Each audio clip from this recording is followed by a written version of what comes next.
The Amiga Planet Ocean GMT. You requested it and we delivered.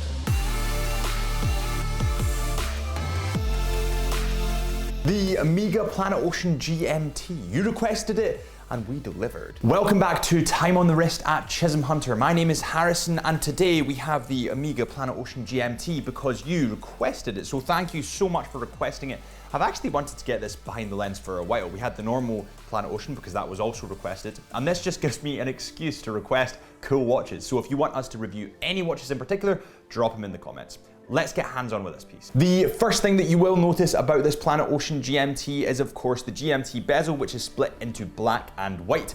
It's actually one of the most attractive features about this model in my humble opinion. When you compare it to the Planet Ocean that we've had on before, it adds a layer of complexity, it adds just something extra that draws you in. I quite like it. And then you obviously have the GMT hand. What the GMT functionality does is allow you to read two simultaneous time zones. So it's a good extra feature there. Moving past the bezel and going into the dimensions and the specs, and then we'll circle back to the kind of face and the bezel and the color and all that kind of stuff. But we need to cover the specs first. So it comes in at 43.5 millimeters in diameter.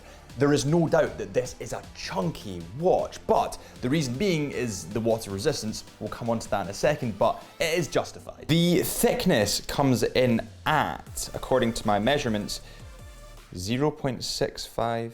Oh, that's in inches. Anyways, let's do this right this time. So, according to my measurements, it comes in at about 17.6 millimeters in thickness. There is no doubt that this is a thick watch, and that's because it is a diver's watch through and through. This is designed to go to depths of 600 meters, which is quite frankly insane. Now, although this is slightly too big for my wrists, I have 6.5-inch wrists, it just sits too big for me. I'm a bit more skinny. The alternative to that is the Amiga Seamaster 300 meters, which is beautiful. I'm totally going off on a tangent, I'll link it up here for you. So I've just measured the between the lug distance and it comes in at 21 millimeters, which again is quite chunky. It has a thick bracelet and because of this it will weigh more. And on the subject of weight, let's get this in the scales. The weight of this model, and bearing in mind it goes to 600 meters of depth, so it's going to weigh a little bit more, comes in at 227 grams according to my scales. Now, I have my Tudor Blancpain on today. It's the Heritage Edition and it's the ETA movement. But just for a comparison, for those that might know Tudor and have worn Tudor, let's get this on the scales. It comes in at 160 grams.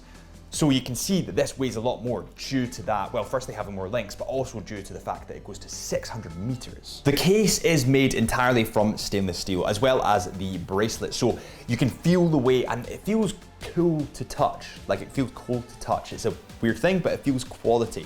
Then you get the helium escape valve at the 10 o'clock mark, which is iconic to Amiga. And I mean, you can see this in the Seamaster 300 meter diver, but in this model, it's slightly less prominent than the Seamaster 300 meters.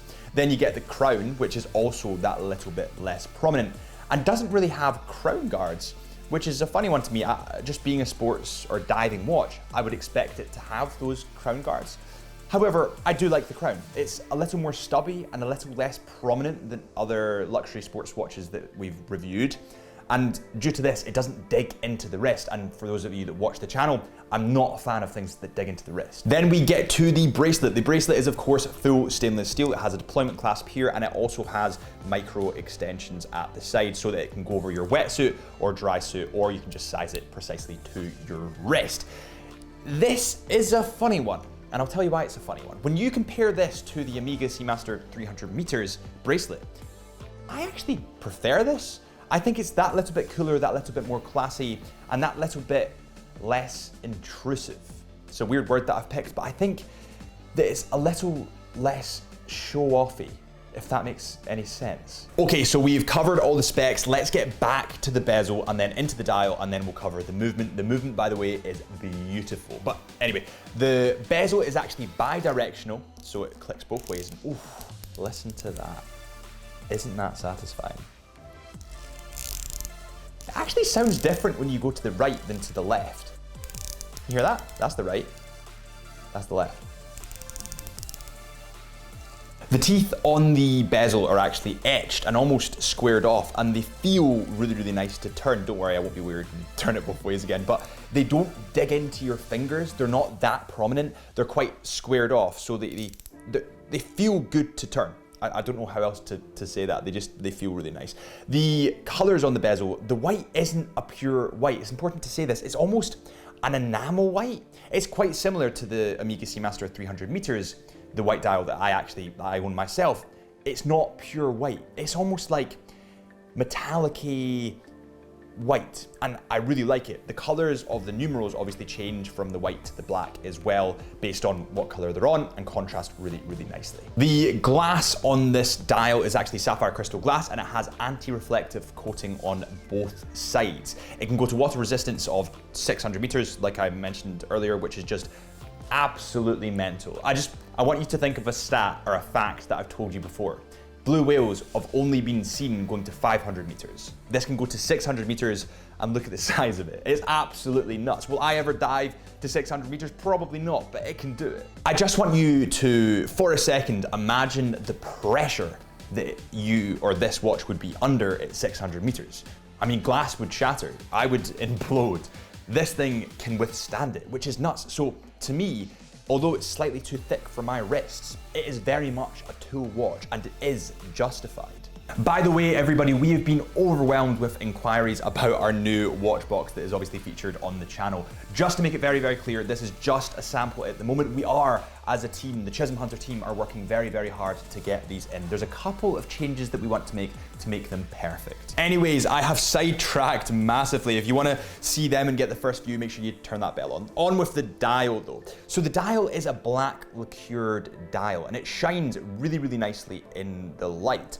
The indices and hands obviously have Loom, so let's take a look at the Loom now. So let's take a look at this Loom. I'm actually quite excited about this one. Amiga Looms tend to be a lot brighter than other luxury watch brands. Anyways, I'll stop rambling. Come have a look. So as you can see here, all the hands have that blue Loom apart from the minute hand, which is actually green. And of course, being a fully functional diver, it has the green dot on the bezel. I love the way that these contrast with each other and have a point of difference to other watches. By the way, something quite funny happened the other day. I posted my vlog from Iceland on my personal channel, which is Harrison Brown Scotland. I'll link it above for you. But Mike commented on that video and he asked what watch I was wearing in the video. So on the Iceland vlog, I had the Amiga Seamaster 300 meter with the white dial and obviously the black strap. I think it contrasts wonderfully with the black sand beaches and the snow.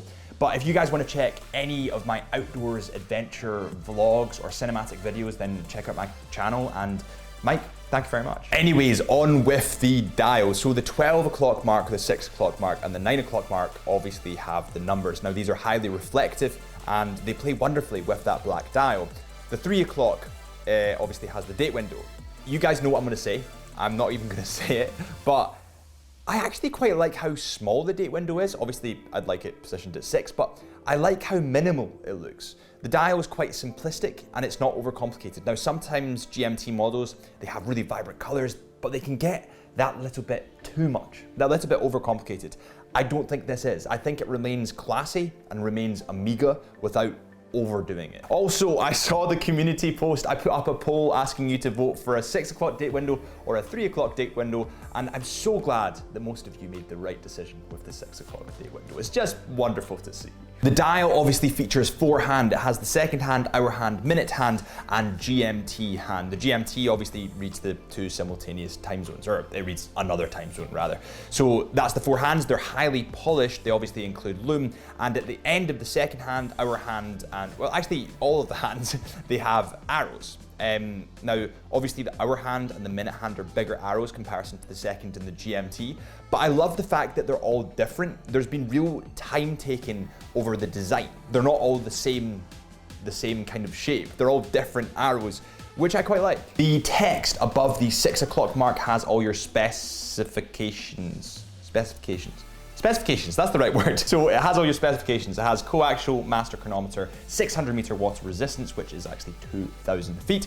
And then at your 12 o'clock mark, you have the Amiga logo, of course. And then below that, you have Seamaster, which is the family it belongs to. The word Seamaster almost looks painted on instead of in the silver that the Amiga logo's in, and it's dropped, so you have that extra layer of depth, and then below that you have your GMT, which is again raised. Below the open case back is the stunning caliber 8906. It has 60 hours of power, it's a master chronometer, and it has a coaxial escapement. This is just beautiful. These movements that Amiga creates really blow other models, other luxury watches out the park. This is part of the reason why I love the brand. They don't just talk the talk, they walk the walk. Let me just go into that a little bit further, because you guys know how I love to talk on this channel. Amiga could be perceived to an outsider as a marketing brand. They were in James Bond, they were the first watch on the moon, they do a lot of marketing. But here's the thing, the Amiga Speedmaster that was sent into space was designed to be in space and worked. It was fully functional. They don't just create beautiful timepieces and have amazing marketing. They back up with the solid evidence that it works. And that's part of the reason why I love Amiga. Their movements are some of the best in the world. To me, there is no doubt. This movement is of course a self-winding movement, so it's automatic. It has a coaxial escapement, is certified by Master Chronometer, approved by METAS, and resistant to magnetic fields reaching 15,000 Gauss. It has a GMT functionality, and obviously that can read 2 time zones. It has a free sprung balance with silicon balance spring, 2 barrels mounted in series, automatic winding in both directions, and a special luxury finish. Here's the thing, when you compare Amiga to other luxury watches at the same price point, the odds are that the Amiga movement, in most cases, is pretty dominant. I think that I could honestly say 90% of the time that I would go for an Amiga based on the incredible movement. But I'd love to know your thoughts. Do you agree? Let me know in the comments. Let's talk about the versatility and my overall thoughts about this watch. When it's on the wrist, it feels heavy, it feels premium, it feels like a tool watch, and that's what this is, through and through. When it's compared to my Amiga Seamaster 300 meters, which for the most part has a lot of the same features, it has a lot of the same DNA, it feels quite similar. It's maybe that little bit more chunky, that little bit bigger, but that's because it's a tool watch. I do think that if you like the Seamaster 300 meters, the odds are you'll like this. Maybe the bracelet isn't for you and you go for the rubber strap, but that's your choice. I think it's a good alternative for people looking for something that little bit more chunky, that little bit maybe less known than the Amiga 300 Seamaster. I can't tell whether I'd get one or not, and it's not because I don't like it, it's just because I've got skinny wrists. I think that if I was a diver, I would, because it does everything that a diver needs. But for everyday wear, for me, I'd stick with my Seamaster. For this full package, it comes in at £7,060. Now, when you compare this to my Amiga Seamaster 300 meter diver, it's about £2,500 to £3,000 more expensive. But for that money, you're doubling your water resistance from 300 to 600 meters. You're getting a beautiful movement. You're getting GMT functionality with a brilliant colored bezel. I do like that metallic white that I went over before. You get a tool watch that will last you a generation. We were actually just out in Glasgow there getting some photos of this for the Chisholm Hunter watches page. It's our new Instagram page. If you want to drop us a follow on that, it would be much appreciated. But anyway, that is all from me today. If you want to subscribe and join the Chisholm Hunter watch community, make sure you hit this one. If you want to see more watch vlogs where we take watches out and about in Scotland and hopefully abroad in the future, I'm going to Madeira quite soon, then click here or leave it in the comments, and I'll see you next time.